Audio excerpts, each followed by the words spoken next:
Hai semuanya, terima kasih sudah klik video ini. Kali ini kita akan membahas film dengan judul Metro, rilisan tahun 2013.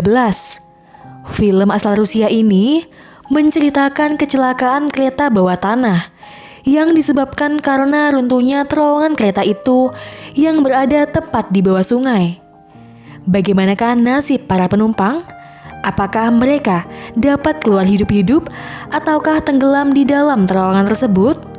Tanpa berlama-lama lagi, langsung saja kita ke alur ceritanya. Film dibuka dengan memperlihatkan seorang kakek petugas subway yang sedang memeriksa kondisi terowongan kereta bawah tanah. Tanpa diduga, ia menemukan kebocoran pada dinding terowongan. Dengan segera, ia pun melaporkan masalah itu pada atasannya dan meminta untuk segera mengambil tindakan. Tetapi petugas itu tidak menanggapi serius pengaduan tersebut. Mereka beranggapan itu hanyalah kondensasi. Sementara di terowongan, air masih terus merembes. Di lain tempat, seorang wanita yang bernama Irina sedang berselingkuh dengan kekasihnya yang bernama Vlad, seorang pengusaha. Saat itu, Irina mendapat telepon dari suaminya, seorang dokter bedah yang bernama Andrei. Namun, Irina tak mengangkat telepon suaminya. Vlad mencoba membujuk Irina untuk menceraikan suaminya dan membawa anak Irina yang bernama Kyusa. Di rumahnya, Andrei hanya tinggal berdua dengan putrinya, karena ibunya tak pernah pulang sibuk dengan selingkuhannya. Andrei pun sebisa mungkin membuat alasan tentang keberadaan istrinya. Pagi itu Andrei hendak mengantarkan putrinya untuk berangkat sekolah dengan mobil. Namun sialnya, mobil mereka tertutup mobil lain, sehingga mereka memutuskan naik kereta.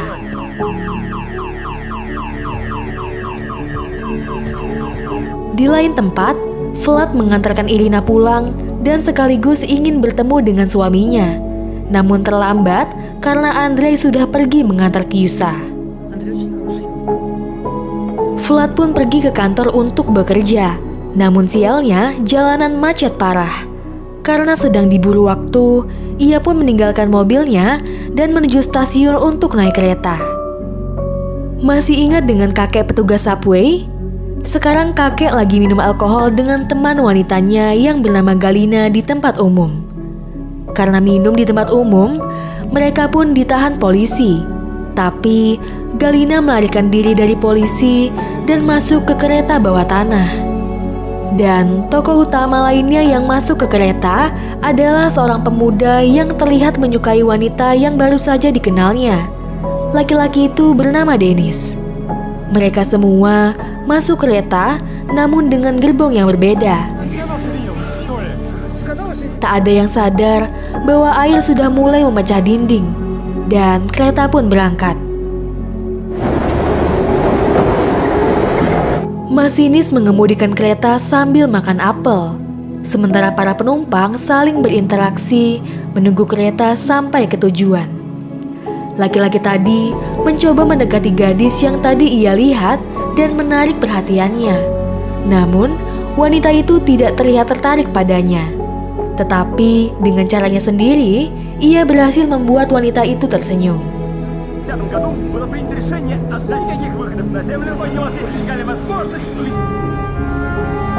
Singkat cerita, kereta hampir sampai pada bagian terowongan yang mengalami kebocoran. Masinis pun terlihat sangat kaget melihat air yang kini membanjiri terowongan. Dengan segera, ia pun mengaktifkan rem darurat, membuat para penumpang tertarik ke belakang dan beberapa ada yang tewas seketika.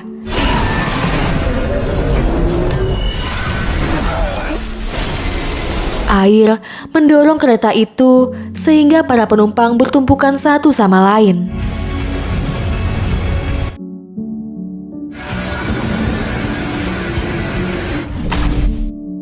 Setelah kereta berhenti, Andrei berusaha mendorong orang yang menimpanya, lalu bangun dan berteriak memanggil putrinya yang sudah tidak lagi di dekatnya. Sementara itu di gerbong lain, Vlad berusaha memecahkan kaca untuk menyelamatkan diri. Namun, melihat orang-orang yang berdesakan, ia pun memilih naik ke atas kereta. Saat sedang menengok ke kaca, betapa terkejutnya Vlad melihat suami Irina selingkuhannya naik kereta yang sama dengannya sedang berusaha menemukan Kyusa di tumpukan mayat. Vlad pun datang untuk membantu Kyusa, namun dilarang oleh Andrei yang lebih mengetahui pertolongan pertama karena ia seorang dokter. Untunglah Kyusa masih hidup. Semua orang keluar dari gerbong melewati rel yang digenangi air kecuali mereka.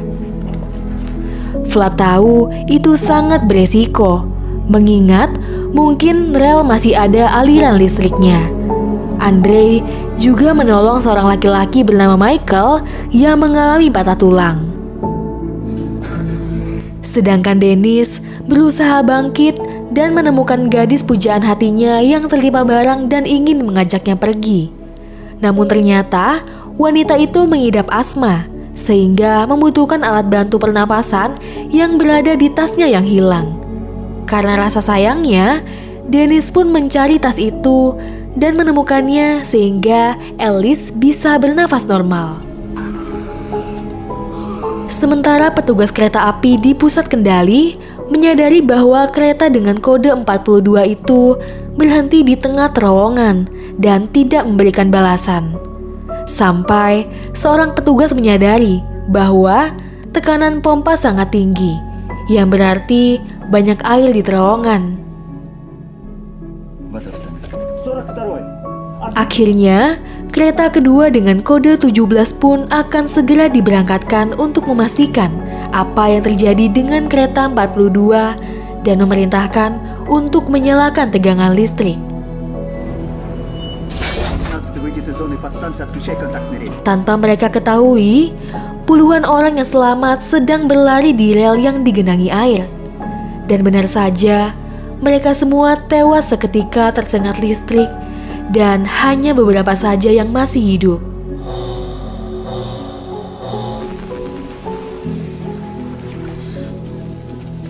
Kereta 17 pun kembali lagi ke stasiun. Sementara Irina yang sedang bekerja belum mengetahui insiden yang terjadi pada kereta yang membawa suami, anak, dan selingkuhannya. Yang ia tahu bahwa anaknya sedang sekolah. Kembali lagi pada rombongan Vlad yang ingin keluar dari kereta. Sebelum itu, Vlad mengetes apakah air di terowongan dialiri listrik apa tidak dengan menjatuhkan anjing. Setelah dirasa aman, mereka pun pergi.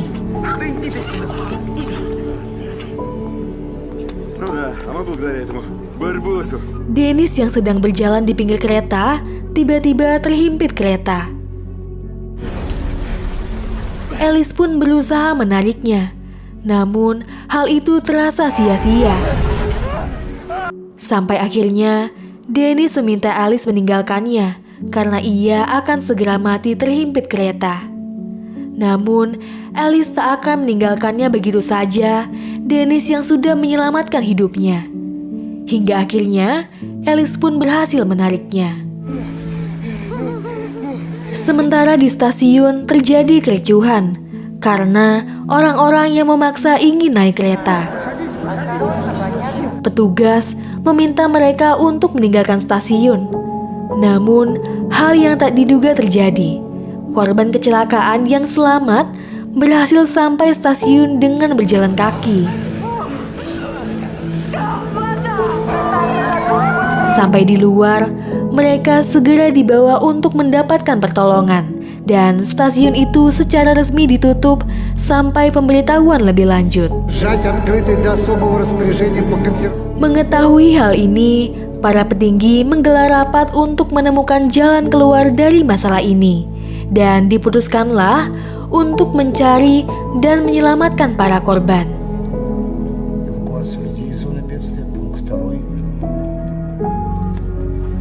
Andrei dan rombongan pun sampai pada suatu gerbong, di mana mereka bertemu dengan seorang wanita yang masih hidup, yaitu Galina. Mereka membutuhkan ponsel, namun satu-satunya ponsel adalah milik Andrei yang tidak terdapat jaringan, di mana istrinya sedang berusaha menghubunginya. Ketika ia menonton berita tentang kecelakaan yang terjadi di subway, ia pun mencoba mengecek keberadaan anaknya di sekolah, yang ternyata anaknya tak pernah sampai di sekolah dan besar kemungkinan naik kereta yang mengalami kecelakaan. Sambil menangis, Irina pergi menuju ke stasiun. Sementara, tim penyelamat diperintahkan untuk pergi sedekat mungkin dengan lokasi kecelakaan dan mengevakuasi jika ada korban selamat. Tim penyelamat masuk dengan berjalan kaki. Rombongan Andrei pun tiba di gerbong terakhir. Michael didorong oleh Vlad untuk terlebih dahulu menyentuh air dan mengetahui keamanannya. Setelah itu, mereka berjalan menyusuri terowongan yang digenangi air sambil berbincang-bincang. Dan di saat itulah, Danis dan Alice memanggil dan bergabung dengan rombongan mereka. Namun di belakang terdengar suara gerbong berjalan yang terdorong oleh air. Mereka pun berlari untuk menghindari gerbong tersebut. Mereka semua buru-buru masuk ke lorong yang mengarah ke poros pemeliharaan. Namun Michael yang sangat ketakutan menolak untuk memasuki lorong, sehingga ia pun meninggal tertabrak gerbong.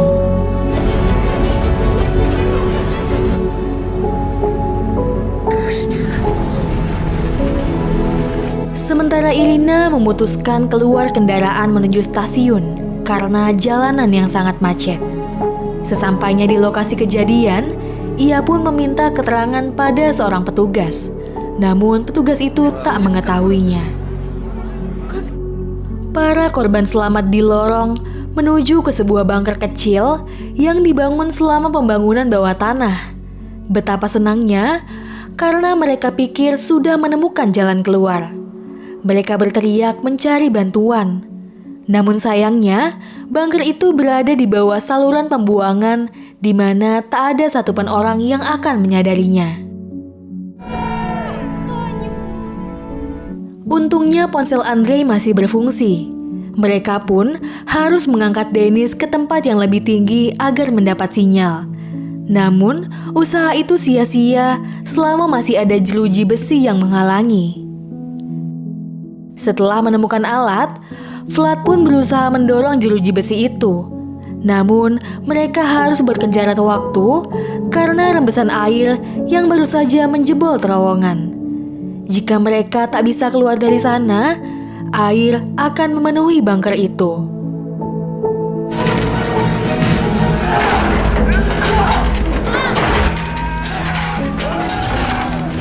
Mereka pun berusaha kembali dan akhirnya bisa mencopot jeruji besi itu. Namun, sudah mencapai tempat tertinggi, mereka tak juga mendapat sinyal. Danis yang ingin menyerahkan ponsel itu tanpa sengaja menjatuhkan ponselnya, di mana itu adalah kesempatan terakhir mereka. Untung, Garina berhasil menangkapnya. Ternyata, Garina adalah pemain bola tangan nasional. Masalah lain kembali datang saat penyakit asma Alice kambuh. Namun ia kehilangan alat bantu bernafasnya, yang ternyata terjatuh saat mereka mau memasuki bunker. Namun sayangnya, pintu masuknya sudah dipenuhi air. Danis pun mempertaruhkan nyawanya menyelam untuk mencari alat bantu bernafas Alice.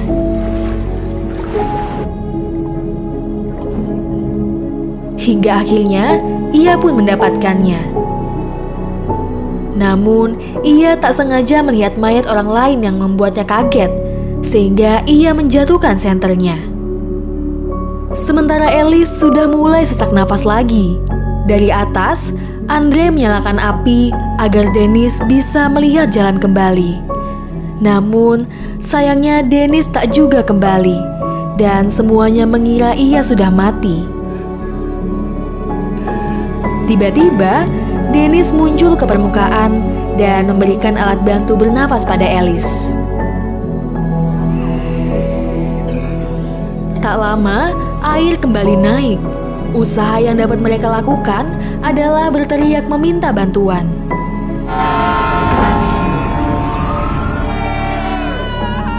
Saat Andre mengecek ponsel, ternyata mereka mendapatkan sinyal dan segera menelpon Irina. Vlad memberitahu bahwa mereka terjebak di bunker dan meminta untuk memanggil tim penyelamat. Irina pun segera melapor pada petugas bahwa ia mendapat telepon dari korban selamat yang berada di bunker. Sementara para korban bertarung dengan waktu karena air sudah sampai kepala mereka. Namun tiba-tiba kereta yang menutupi terowongan terdorong, sehingga air pun langsung turun dan mereka terbawa aliran air.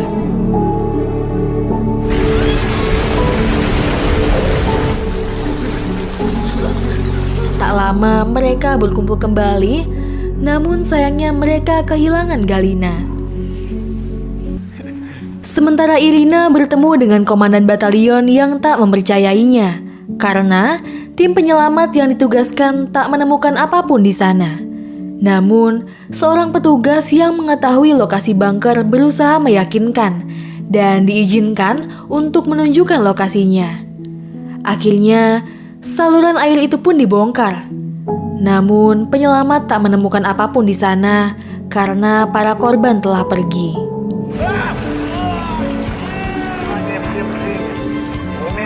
Irina pun menangis mendengar bahwa bunker sudah terbanjiri karena dindingnya sudah basah dengan air. Para korban kembali berjalan menyusuri terowongan dan kali ini naik ke peron untuk beristirahat. Di peron ini terdapat konflik antara Andre dengan Vlad, di mana Andre tak dapat menahan amarahnya lagi mengetahui Vlad adalah selingkuhan istrinya.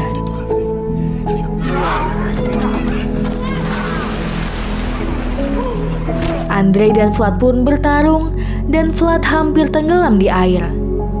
Tanpa disangka, tiba-tiba Galina muncul dan berteriak dengan sangat kencang. Teriakan itu pun didengar oleh tim penyelamat yang segera menuju ke lokasi datangnya suara. Tim penyelamat pun menemukan mereka yang sudah tergeletak pasrah.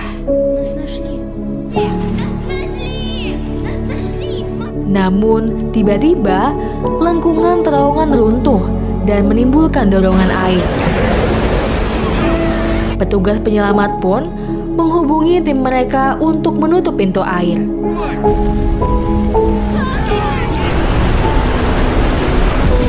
Di atas, Irina berjalan lunglai meninggalkan saluran air itu.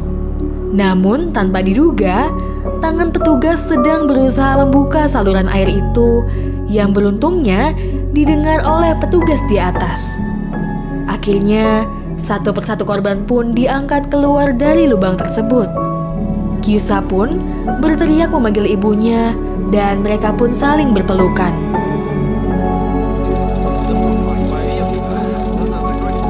Alice dan Dennis bersama-sama pergi ke rumah sakit. Galina kembali bertemu dengan kakek petugas subway.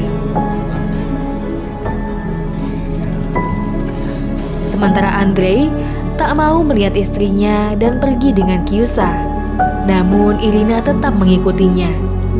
Sedangkan Vlad hanya bisa melihat dari kejauhan. Irina lebih memilih suaminya dibandingkan dirinya. Dan film pun selesai. Demikianlah alur film Metro. Metro disebut sebagai film bencana gaya Hollywood pertama Rusia dengan budget yang tidak tanggung-tanggung, yaitu mencapai 13 juta dolar. Kolaborasi produser Igor Stoltunov dan sutradara Anton Megerdichev, menghasilkan film yang banyak mendapat pujian dan sambutan meriah. Tidak hanya dari dunia perfilman Rusia, tetapi juga dari dunia perfilman Hollywood. Cukup sekian video kali ini. Mohon maaf yang setulus-tulusnya atas segala kesalahan dan kekurangan. Semoga kalian suka video ini. Thanks for watching.